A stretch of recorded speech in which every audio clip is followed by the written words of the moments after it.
Well, folks, welcome to one more edition of Politics and Reddening. Berto Will is your host. Thank you so kindly for being a part of the show. We are going to have a great show for you today. We are going to be, look, we have a lot to expose, right? Because as it turns out right now, folks, you have politicians that are trying to do things to take advantage of the coronavirus. They're trying to do things to maximize for a few all that's happening with the coronavirus. Now, we have a multi-front battle that we must fight. And at the same time, we have to keep ourselves empowered. We have to keep ourselves in the modal that we're not going to sit back and feel defenseless to a virus. We're not going to sit back and feel defensive at all. Hola, ¿cómo estás, Ashley Moses?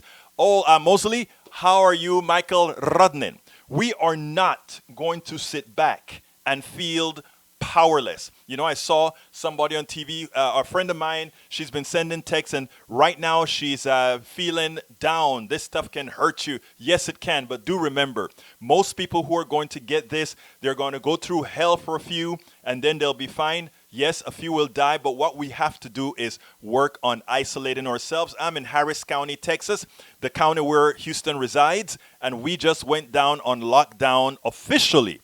Our bars have been closed, many of our stores have been closed, but officially today, Lina Hidalgo, our 29-year-old judge, I'm so proud of this woman, the way she has been conducting herself, leading the county in making sure that all people in this county remain healthy, that we follow methodologies that will keep us all alive, to put it bluntly.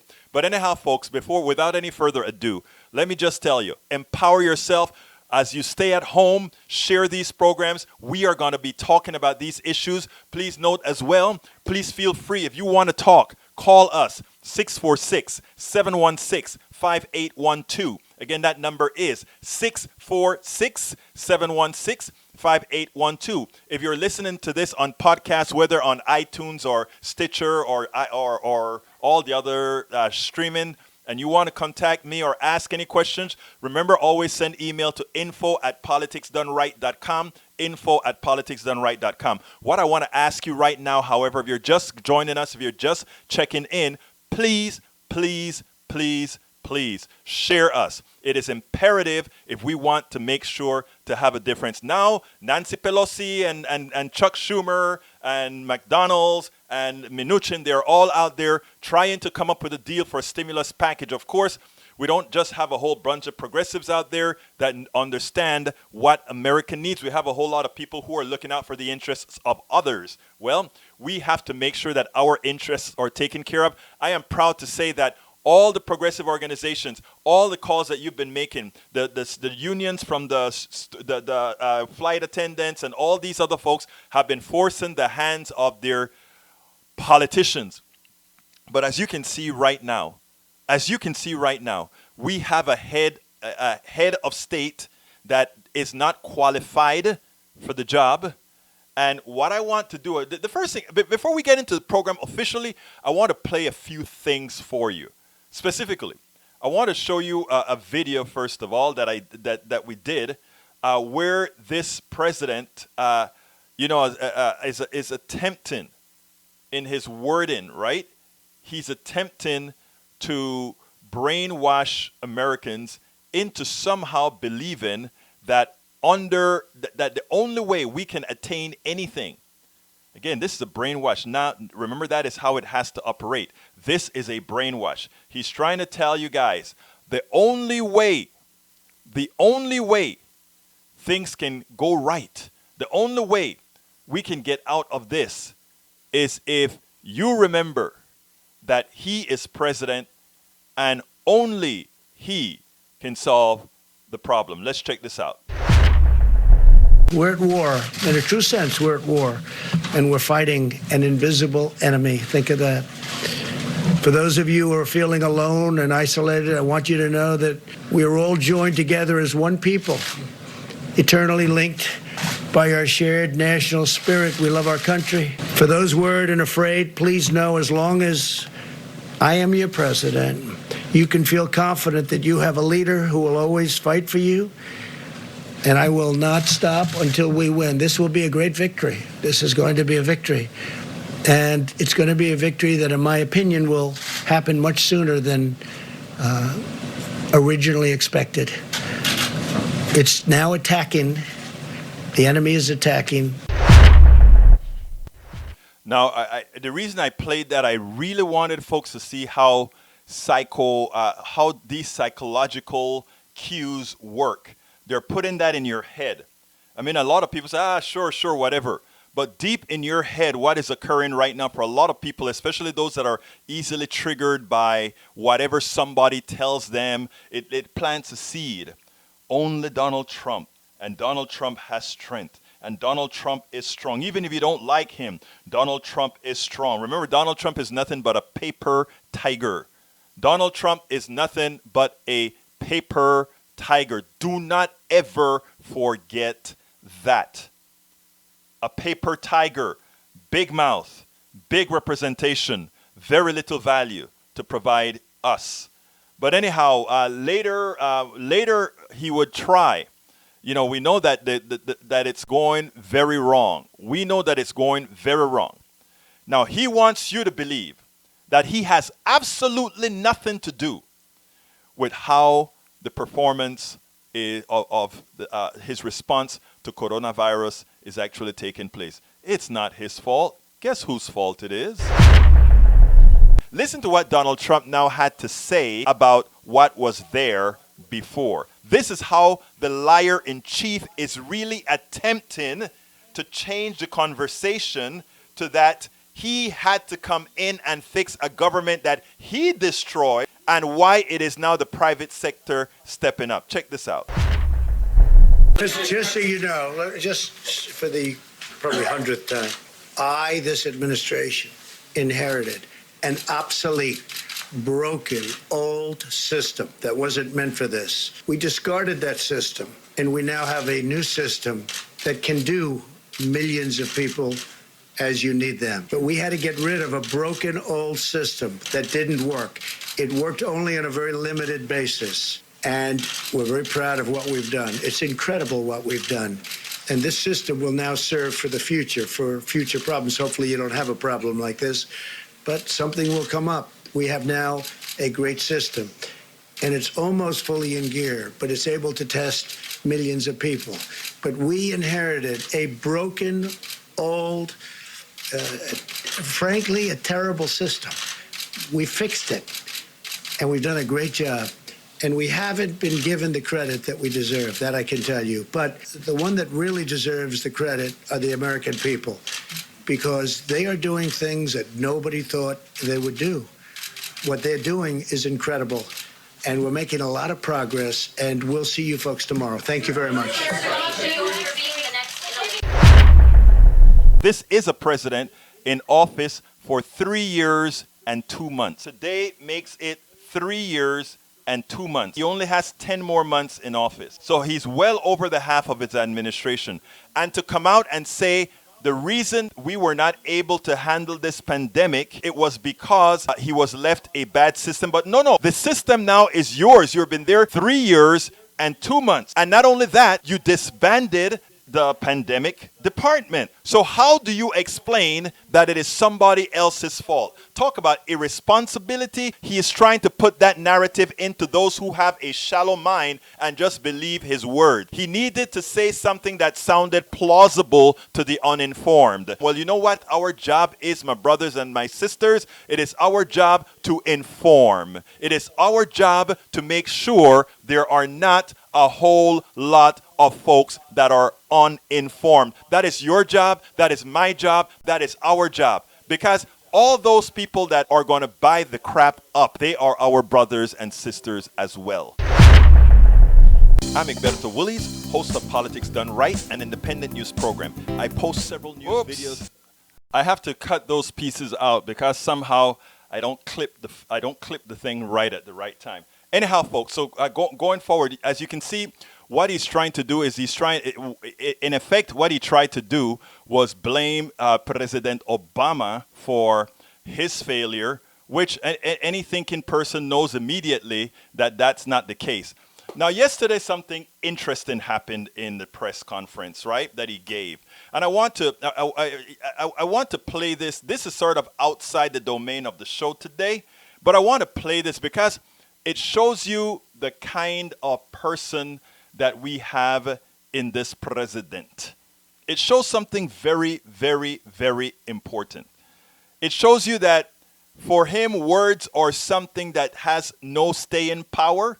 It has no real meaning. And for anyone who listens to what he says and think whatever he says today may somehow have value, they're fooling themselves. Now, businessmen can do that. Business persons can do that, right? Because they know that the guiding light of this president is whatever is good for him. And all these business persons know what to do to give that impression to him. But what I want you to listen to is check this out, because he has a Chinese problem. The GOP has a Chinese problem. I'm saying Chinese, quote unquote, sort of that kind of a problem. Check this out, and we'll take it on the other side. Thank you for being here. America continues to mobilize every segment of our society to turn the tide in the battle against the virus. It's very important that we totally protect our Asian American community in the United States and all around the world. They're amazing people, and the spreading of the virus is not their fault in any way, shape, or form. What prompted you to say at the beginning of your comments that you're going to take care of the Asian Americans? Has there been something in particular that was? Yeah, because it seems that there could be a little bit of nasty language toward the Asian Americans in our country, and I don't like that at all. These are incredible people. They love our country, and I'm not going to let it happen. So I just wanted to make that point. Because they're blaming China. People are blaming China, and they are making statements to great American citizens that happen to be of Asian heritage, and I'm not going to let that happen. And I'd like to begin by providing an update on what we are doing to minimize the impact of the Chinese virus on our nation's students. Why do you keep calling this the Chinese virus? There are reports of dozens of incidents of bias against Chinese Americans in this country. Your own aide, Secretary Azar, says he does not use this term. He says ethnicity does not cause the virus. Why do you keep using this? A lot of people say it's racist. It's not racist at all. No, not at all. It comes from China. That's why. Comes from China. A person at the White House used the term Kung flu. And do you think using the term Chinese virus, that puts Asian Americans at risk, that people might target them? Well, I think China is to blame because the culture where people eat bats and snakes and dogs and things like that, these viruses are transmitted from the animal to the people, and that's why China has been the source of a lot of these viruses like SARS, like MERS, the swine flu. Of course, what it seems to not know that MERS really stands for Middle Eastern, not Asian Chinese, right? But, you know, we're talking about these guys who don't have much upstairs other than their inherent prejudices and other things, right? That's all they are really known for. And they have no further interest in getting better, in improving their thought process, improving their minds or anything like that. They have no desire. That's the difference between a progressive and somebody that doesn't want to have any sort of progressive within themselves. And I'm talking, you have conservatives that have progressive values, but you know, there are those who are just stuck in they are wedded to their ignorance. And once you become wedded to your ignorance, that's not much one can do about that. Not much one can do about that. All right, moving on. I want you, as it turns out, the title of the show today, and it's as important that I get to it in the wording that I got to it with the title. The title of the show today is Coronavirus Exposes Politicians Who Value the Economy at the Expense of Humanity. Right? I really want to call that out. Coronavirus exposes politicians who value the economy at the expense of humanity. Very, very important. In the last 2 days, the callousness of the Trump cabal became evident. It is clear these politicians have little concern for working Americans. They want those bodies working to keep their capital appreciating. Coronavirus, be damned.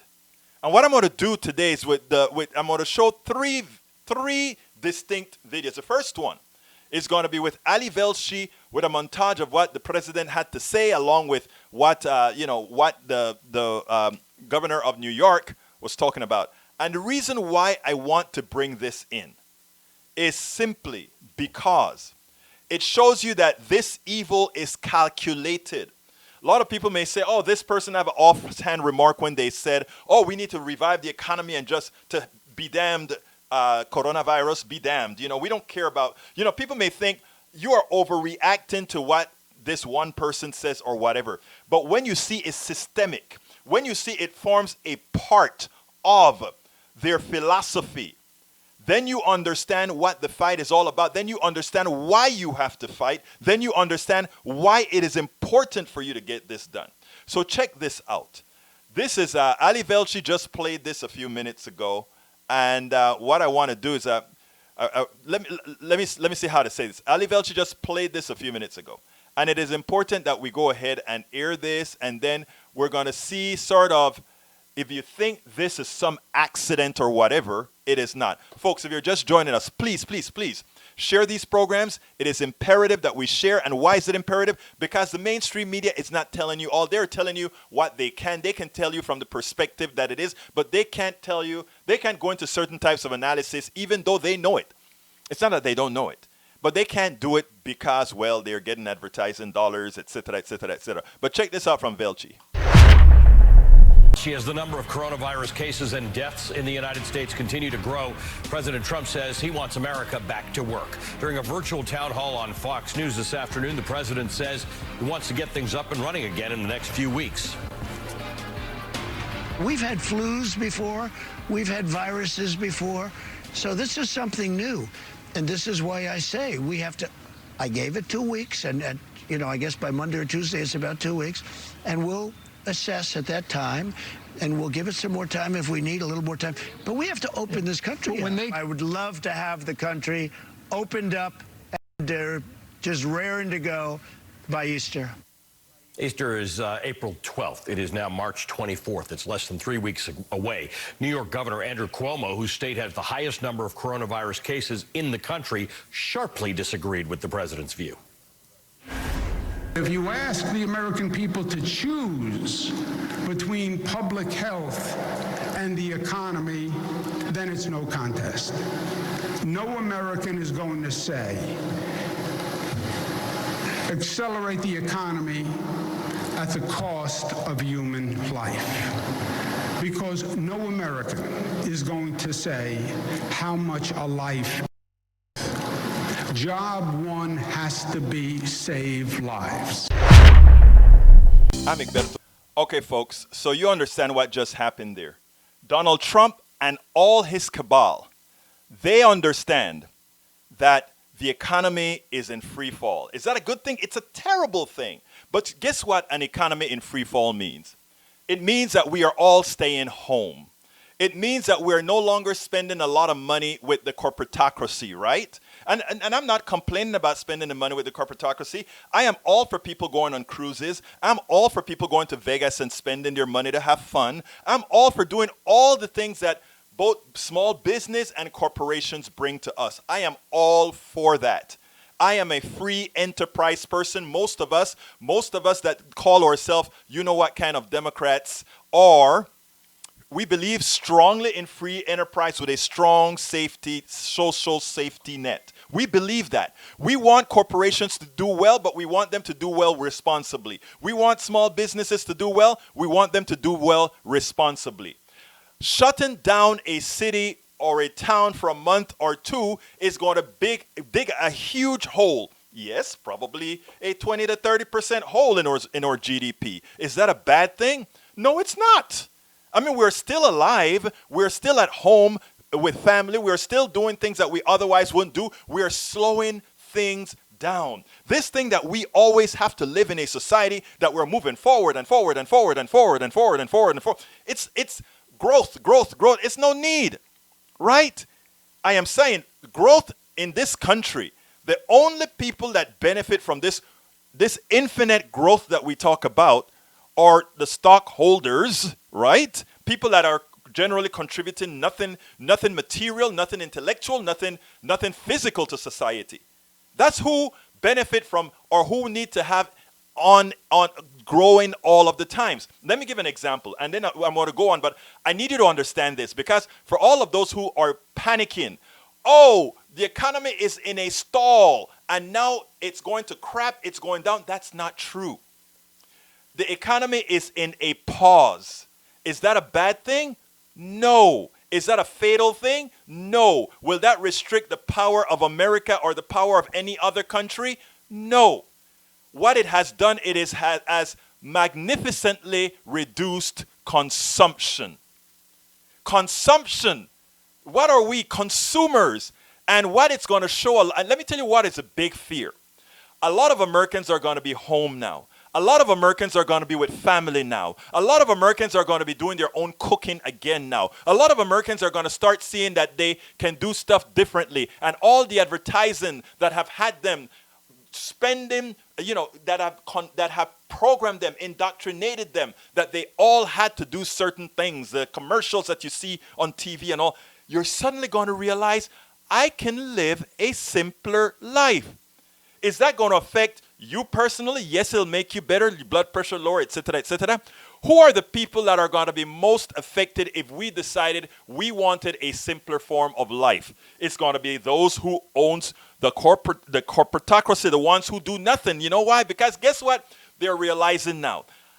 The Americans should have always known this, but specifically the owners of corporations who always think they are the masters and they are on top are finally going to realize that the people in power are us. We, the people of the United States, in order to form a better union, we are the ones. We are the ones that run everything. We are the ones that make everything happen. We are the one that is in power. Do you know why it was so easy for Mitt Romney to say, let's give every American $1,000 or $1,200 or whatever it is they're going to give? These are people that don't want to give any money because they figured that if we give the masses a few dollars, it comes out of the pocket of the corporatocracy as we pay more taxes. But what they know is, the truth is, a dollar spent accelerated by the amount of times it turns around creates a great GDP, right? And now that we are faltering, and now that people are not working, now that they can't extract the last dollar out of people, what they want to do is they want to give you that extra money so that you can put it back into the economy and they can continue to make the money that they make. Look, we're all interdependent. We are all interdependent. We all depend on each other. The delta, the difference in wages, the difference in capital that the people at the top have is unwarranted.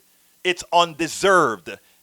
Folks, if you're just joining us, please, please, please share these programs. It is so important.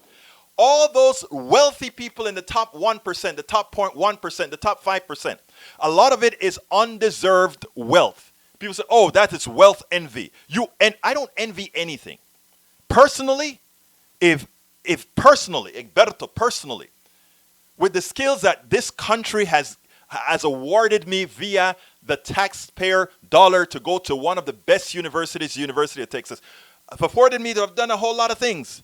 Now, when the fork came in life, one can decide, I want to be that of the corporatocracy and go ahead and just make unlimited money as I screw everybody else.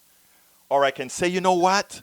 Why not do something that you can look in the mirror and say, damn, I've done a good thing. And a lot of people are doing that. A lot of people are going for the simpler life now. A lot of people are saying, let me do something that makes a difference. I've got kids. I want to do something that my kid can be proud of. I want to do something that's going to make life better for my kid. Right? And in doing so, it's so much better than a whole bunch of money sitting down on in your account or whatever, right? Because after all, what's there? Can't go with it. But anyhow, you see what's going on here. People talking about, maybe it's an accident that the president is talking about getting the economy back open. It is by design, people. It is by design. Do not allow any of this to fool you. They want the economy back open irrespective of your health, If you die or you get sick, guess what? Somebody else makes more money of you being sick. In other words, look, the one thing that we are good at, right, is monetizing everything. We have monetized sickness to the nth degree. We've found ways to take all of your money away from you. By you, every disposable dollar that you have, the plutocracy will find a way to take it. And if they don't take it while you are alive, they have created a system, a medical system, that when you're in hospice and all these things, they find a way to take it when you're gone. It's called taking your estate away from you. So I want people to understand that all of this is by design. But I want to play something for you that occurred today on TV. And it shows you the evil within. It shows you what matters. It's something that happened with Nancy Pelosi and Steven Mnuchin. And please, listen to this, and also please share these things. Because a lot of people are brainwashed into believing that when these guys come on TV and smile with you and talk about, we want growth so that all Americans can do good, a rising whatever raises all boats. It's not true. It's not true, especially if the boat has an anchor on it. But check this out now. I want you to listen to this, and then I'll get back with you. I really had to do a double take on this one, because you would think that these people would know better, but I guess when you are under the influence of a particular presidency that has really changed what is normal, people say the strangest things, whether they think it or not. But this one is to the core. Nancy Pelosi wanted this message out. A lot of people will say, oh, maybe she slipped and told about a conversation that happened behind closed doors, but she wanted this out. And when you hear this, you'll see exactly why. When we had our meeting on, this is about who has the leverage. The leverage has to be balanced, and that workers have a strong role. I know corporations create business. We want everyone to succeed. We root for the stock market to go up. We're all on common ground on that. But a lot of the success of our country stems from our workers and the reliability they have, that they continue to be employed in a time, especially at a time like this. So on Sunday, when we met, Mnuchin, the M's, Mnuchin, McConnell, McCarthy, and then Chuck and I said, well, since it's Sunday morning, I want to quote His Holiness Pope Francis. And Pope Francis' world prayer was that those who have the responsibility for the care of people would be enlightened to take responsibility. And I think that's what we have to do, take responsibility. I think there's been a lack of taking responsibility. However, when I quoted Pope Francis, then Mnuchin said, well, you're quoting the Pope. I'm going to quote the markets. I thought he was going to quote the Old Testament or something. I'm going to quote the markets. Well, you know, I think it spelled out how we have to come together with common values for the success of people to bubble up for the success of our economy, because we are a consumer economy. Now, I do think that the light at the end of the tunnel has to be a cure, and we have to get there as soon as possible. Science-based, evidence-based decision-making about testing and again, research to get a cure. If we continue to sort of just change one day to the next about how decisions are made and not based on science, that light at the end of the tunnel could be the proverbial train coming at us. But I do think that we have the best minds working 24/7, all hands on deck, to get to a place that is the best message of all, that there is a cure.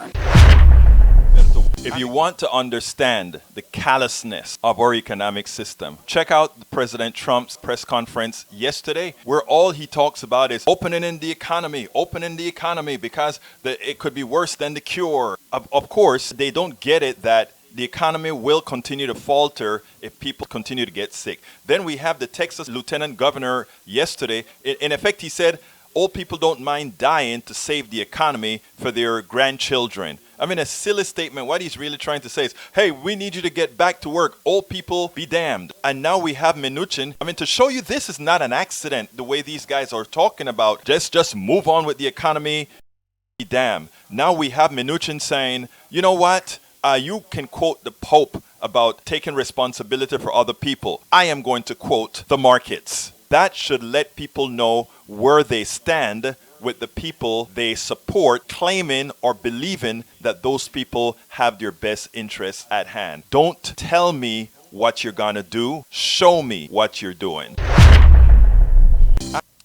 Folks, I hope you got that. Before I go to the next video and before I take the call, I just want to, we're at past the halfway show, so I want to remind all our good people that this is a show that needs your support. So I ask you so kindly to visit our store at store.politicsdoneright.com. Go to store.politicsdoneright.com. Please remember also we're looking for subscribers. We need a whole lot of subscribers and our subscription rates are very, very low. So please support us. Go to patreon.com, patreon.com/politicsdoneright. Again, that is patreon.com/politicsdoneright. Alternatively, you can support our equipment fund. You know, when this coronavirus thing is over and we're back on the road, gofundme.com/independent-media-upgrade. Again, that is gofundme.com/independent-media-upgrade. And if you want to be a contributor to the show as well, let's say you don't necessarily want a membership, go ahead and you can go to paypal.me/politicsdoneright. Again, that is paypal.me/politicsdoneright. So please, what we really want, we need about 1,000 subscribers so we can get some help here.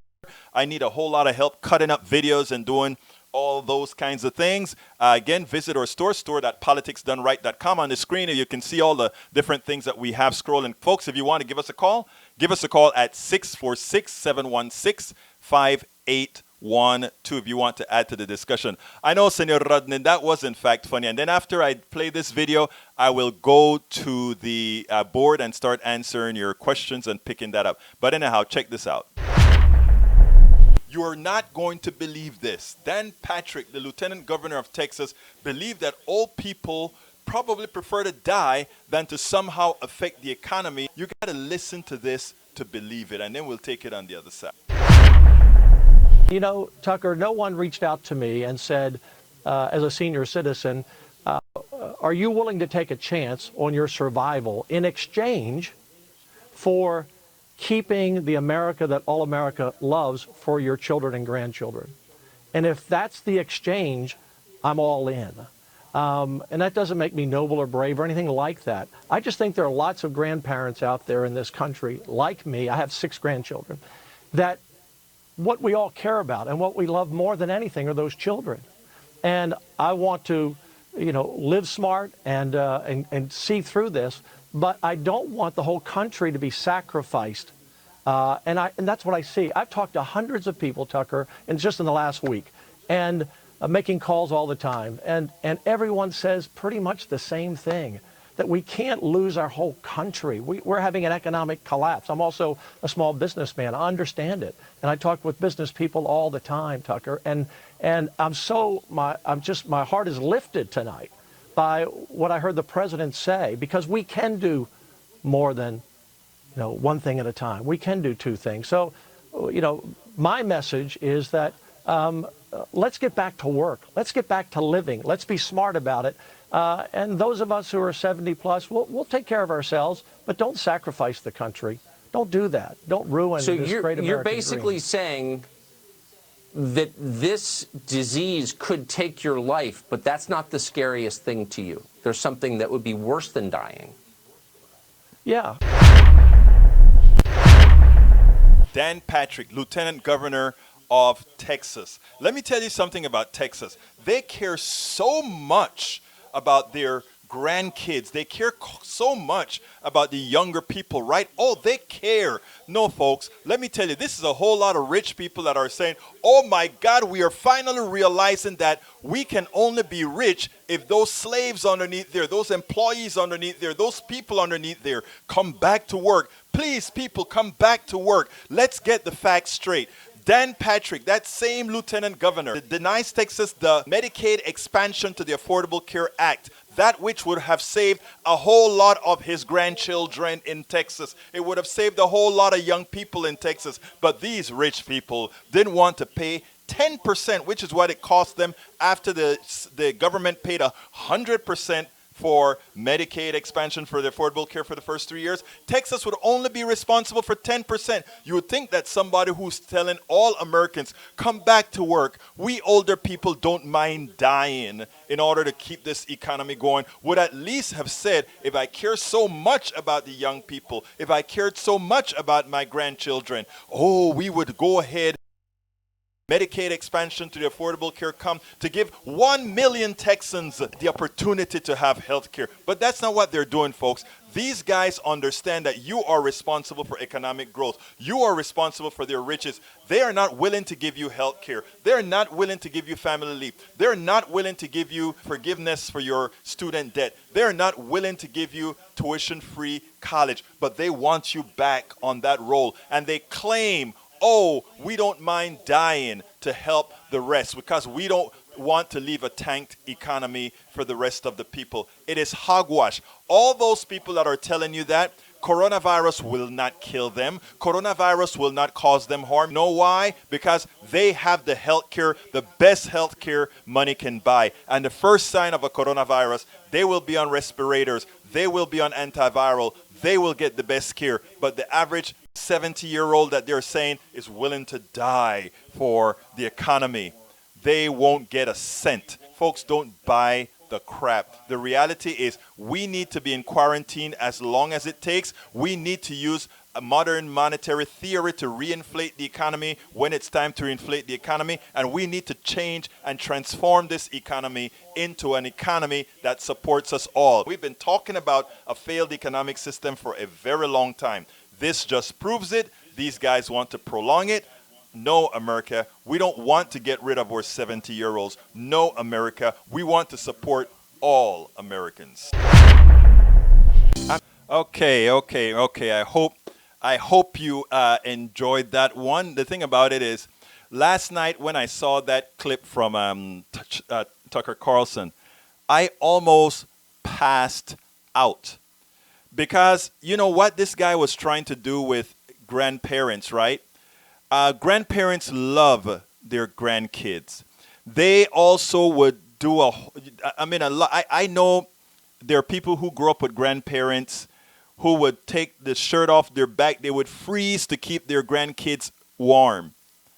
And remember what I told you about putting subliminal messages into people's minds, right? This is one of those where the person would want, Dan Patrick and others would want to put into these people's minds, come on, stand up, old people, stand up, people in your 70s, help create that message that starts that snowball into people saying, yes, let's open the economy. And if the older people, the ones who are more susceptible to die, are saying, let's open the economy, we should. They are the stalwarts of our system. We should. And me, Dan Patrick, an older person as well, I am willing to sacrifice for my kids. That's not true. They have never been willing to sacrifice. They are cutting things like food for the kids in school and all of. I thought they cared. Don't let them fool you. You can't say what they care about is solely economics. Nothing more. Nothing less. Okay, let me go through these lists real fine because it looks like I'm going to only have about 16 minutes. So here we go. Michael Reddening says, first of all, let me salute everybody. Michael Reddening, Ashley Mosley, Ryan Featherstone, Lee Grant, welcome aboard. Mike Cisak, welcome aboard. Avian Q, welcome aboard. Some of these are Facebook, some of these are Periscope, some of these are YouTube. Let's see who else is here. Okay, let's scroll down. Francis Lopez, welcome aboard. Let's see, Dwayne Bradley, KPFT, former KPFT director, manager, all that good stuff. Welcome aboard. Thank you, buddy. Let's see who else is here. Danielle Ledoux, my favorite attacker, but still love you, Daniel. Let's see, and Michael Cisak. Well, I don't think Michael Cisak is more measured. Lawrence Sims, welcome aboard. Let's see who else is here. I'm missing a whole bunch. Kanduris Kazutz, welcome aboard. And I don't have the rest. Okay, let's go ahead and start answering some of these stuff. Michael Reddening says, depraved idiocy will lead to millions of unnecessary deaths. The pandemic is only getting started. We're looking to another 4 months. You're absolutely right. Trump suggested at today's briefing that social distancing restrictions will be lifted fairly soon and that the U.S. has learned enough lessons to reopen the economy despite the pandemic. I am not looking at months. I tell you that right now. Let me look. I get that what you wrote, Reddening. I am not, Redmond calls it idiocy. I don't think, Redmond, that's how we have to look at it. I think at this point, it's not idiocy, it's evil. I mean, it has, let me go to Mike Cesak's point, because I never get upset on air, I never get upset in public, but when I see the evil emanating from these people and knowing what it's going to do to Americans and progressives like us know the truth, right? But when I see those that are confused or convinced by the idiocy, convinced by the alternate reality, it hurts. And I mean, it genuinely hurts me because I know these people and I know these are good people. That they're wired differently to accept this sort of idiocy gets to me. I know these people. They're not bad people. I love these people, man. I talk to them all the time. Avangia Q says, okay, now I know that FB to YouTube comments limits 4 lines. Not enough. You're right. You're right. Okay, Michael Run says, only I can fix it. Yeah, that you remember that's what, but it got him elected, not with a majority, but with enough. Okay, Michael Ronan, Trump fired the response team who could have helped prepare the nation for the pandemic. That is true. And Michael Cisak said that's been debunked. It has not been debunked, Mr. Cisak. It has not been debunked. I've looked it up. It has not been debunked. Even in the link that you provide from Snopes, that's not been debunked. All right. They moved back their respective agencies to streamline things. Come on. Come on, sir. Come on. Replying, you have to realize in the government you don't really get fired unless you do something wrong. You're reassigned. Reassigned is almost like being fired in the federal government. And you've said that before on my show. Okay. All right. When you're talking bad about the government, that is. All right. When it's not Trump's government, I mean. All right. Did you read it before sharing? From your own facts, it said fired. Maybe a little strong, but in 2018.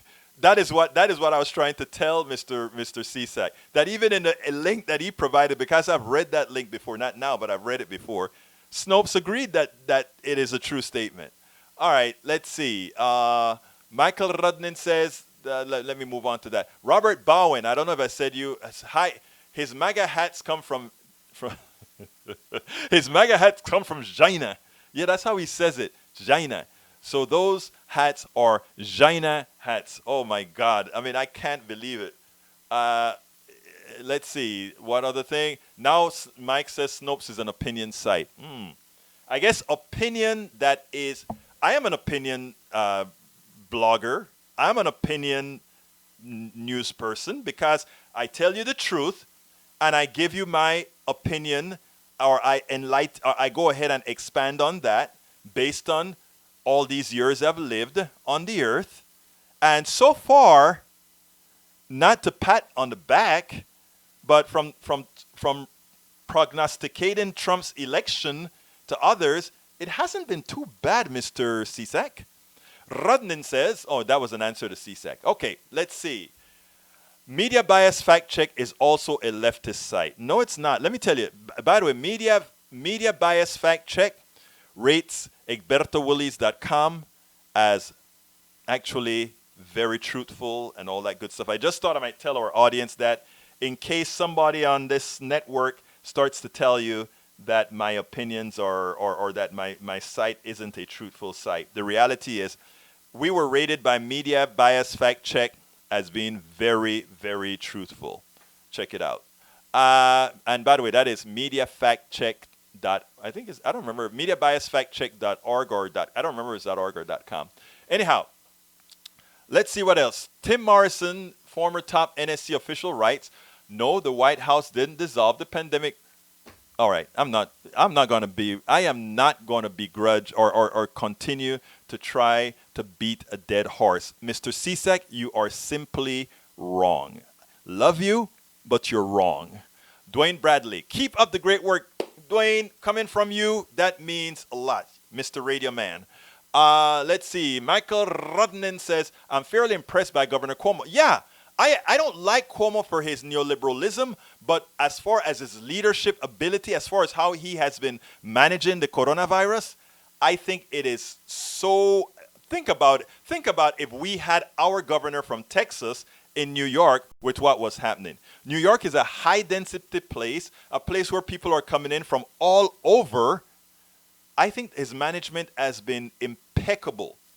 And I mean, I was just so impressed with Governor Cuomo. I think Governor Cuomo is getting ready to run for president. The truth of the matter is, in as much as he's a neoliberal as well, I'll take him over Biden because I think Biden looked horrendous yesterday on his on that speech that he gave. You know, but those, you know, my bias. I'm a Bernie guy because I believe in the policies Bernie stands for. I think more and more we are going, whether Bernie wins or not, we are going to be implemented Bernie policies in the short term because that's the only way, MMT, you're going to reinvigorate this economy, my brothers and my sisters. Okay, Mike says, Egberto, you aren't a free enterprise system. I beg to differ. I've been in a free enterprise system. I've had so many different businesses. By the way, I've been in business for myself for over 30 years. So just want to let you know, and I believe in free enterprise 100%. I also believe in paying all my taxes, and I believe in paying a good share of my income in taxes because I am very thankful to a country whose people used to pay the taxes required to keep a society functional, efficient, and working. What we got since Reagan is a dereliction of duty of government. And when you talk about government being the problem, government became the problem after Ronald Reagan. Government started solving problems when we started seeing reasons for government to usurp the portions of the private sector that didn't belong there.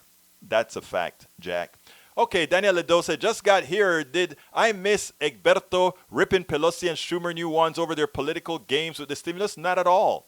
If it wasn't for Pelosi, the stimulus would be a mess. Pelosi's doing a darn good job. Michael Reddening, I wonder how the economy will adjust after millions of Americans die over the next 2 years. Consider for a moment the grim math. There are 330 million Americans, 7% of which will contract the virus, and about 3.4 mortality rate, 7.8 million Americans. I guess the undertaker is going to make a lot of money. Maybe those are the stock prices that are going to start going up, sadly. Daniel Edo, hey, Egberto, how do I pay my mortgage living the simple life? The same way I paid my mortgage living a free enterprise life. You can do it. A simple life is not staying home and doing nothing. A simple life is working. You either work for yourself or you work for somebody else. And if for some reason there's not work available in neither one, there's a social safety net. That is how a real humane society operates. Everybody I know wants to work. I work 16 to 18 hours a day. I could have sat down and kept writing software and working on licenses and made quite a bit more money. Now my income comes from subscriptions to a show that makes a very little bit of money, but with a hell of a lot of work to cut up all these videos, to write all these blogs. So yeah, a simple life you can survive. You're not gonna survive you're not gonna live a lavish life, but you know what? In the old days, I did some of that, and the happiest you are is when you're doing things for people, when you're doing things with people. A lot of people are going to realize that after this pandemic, because they're going to realize as soon as the pandemic releases some and they start to circulate among most of the people that they like, the ones that they like, the ones that they share interests with, they're going to realize that, wow, a simple life is that. You know, during Fund Drive at KPFT, I get up in the mornings and had to get into the traffic, and hundreds of thousands of people are on the road. And I'm saying, they always talk about Americans not wanting to work. Bull. It's bull. Americans are the hardest workers on this planet. Okay, let me go through this real quick. I got to get through. I only have about 4 minutes of this to do. Okay, let's see. Michael Run. Nope, lies. Let's see. Egberto personally envious of those who make more than he does. Again, Mike, you should really know me. You should know that there's very little that I'm ever envious. Actually, there's not. I have dissolved the envious bone in my body years ago. Years ago. Envy is a human trait. Usually it's a trait because of a feeling of self-inferiority. That's why you get envy. When you envy somebody for having something, it means that you believe them having something is a part of their being, is a part of who makes them. When you start to believe in yourself, and when you start to believe that material things, and this takes a while, especially in our country, right? When you really come to the realization that material things is not what makes a person, that is why I give the same value to my garbage man as I ever gave to, in the olden days, a stockbroker. Because I realize humanity has little to do with profession. Humanity has little to do with what you do in your life. So when I'm talking to the garbage man or the secretary or the person sweeping the floor, or that person that is a president of a corporation, and I speak to them all, I never think of the corporate president as more valuable than the person sweeping the street. A lot of people, I remember one time my daughter saw me interviewing a vice president and she said, "Dad, do you know who you are talking to?" And I'm like, "Yeah." And she's like, I'm like, "So what? Put their pants on like me, they bleed like me, they do." When you reach to that stage in your life where you believe you are absolutely everybody's equal, not a cent ahead of them or a cent behind them, that is when you know you've really become, when humanity really means something. So the thing about it is I envy no one. Zero envy for anyone. Okay, hey, Mr. Blue Collar, I know you haven't worked in a week. Who knows? You get back to I don't know what you're talking about there. But anyway, Dwayne called a person who called up a juvenile delinquent. Michael Reddening said, "Whoa, how many people are going to die for the advice?" You know that. Dan used to be a Blue Man Group. Really? I didn't know that. Okay, Dwayne Bradley says, actually painted himself blue, Columbia Blue, on air at Houston's Channel 11 in support of Houston Oilers. I didn't know he did that. Okay, the lies Egberto tells are sometimes just to misrepresent. Dan was speaking only for himself. Then you're more naive than I thought, my dear brother. Let's see. Michael Cisak says, Redmond says, can't tell the difference between conspiracy pages and fact check. Egberto, you've got to be more critical. I get what you're saying, Redmond, but you know what? I want all these people to continue listening. I want all these people to continue being here. So it's okay. How much Bernie policy came out in Jesse Jackson 1988 campaign for president? A lot. I remember those days as well. Here is a vital difference between us. You want the force government to make people your idea. I want to give them the freedom. You don't want to give them the freedom to do anything, Mr. Ledoux. That is just the philosophy's lie. The truth of the matter is a society depends on interconnectivity. A society depends on trade-offs. A society determines a certain set of freedoms and a certain set of collectiveness. Okay? We have in our Constitution, that is the Bill of Rights, or the inalienable rights we have, things that the majority cannot take away from you.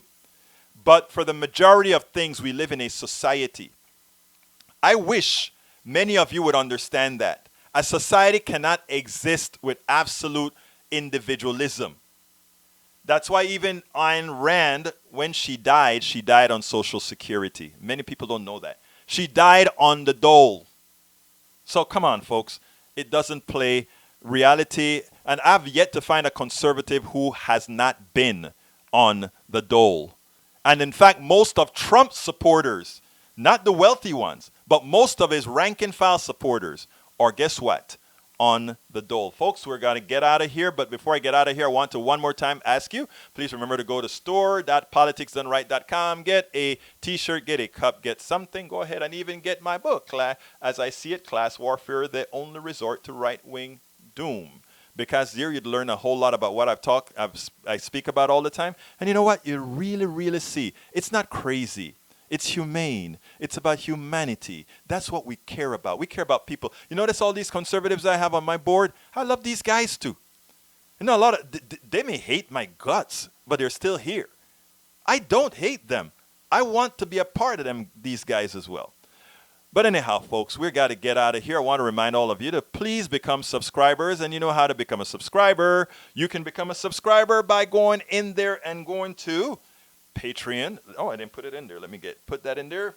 To go to patreon.com/politicsdoneright. That is patreon.com/politicsdoneright. And of course, you can contribute at our PayPal by going to paypal.me/politicsdoneright. Look, guys, I respect your time. I thank you so kindly for being a part of the show today. Today, I should have been at KPFT 90.1 FM. It's Tuesday. But KPFT, because of coronavirus, is closed. I think they are supposed to be playing one of my other shows, a recap of one of my shows. But please remember, kpft.org is a great station as well to support. And the reason I'm flagging kpft.org now is today is really kpft.org's day. Thank you so kindly for having been here with me. Love you guys. Keep on listening. Keep on sharing. We all need to work together. My name is Egberto Willis, and you know how I end this, baby. I am what? Out!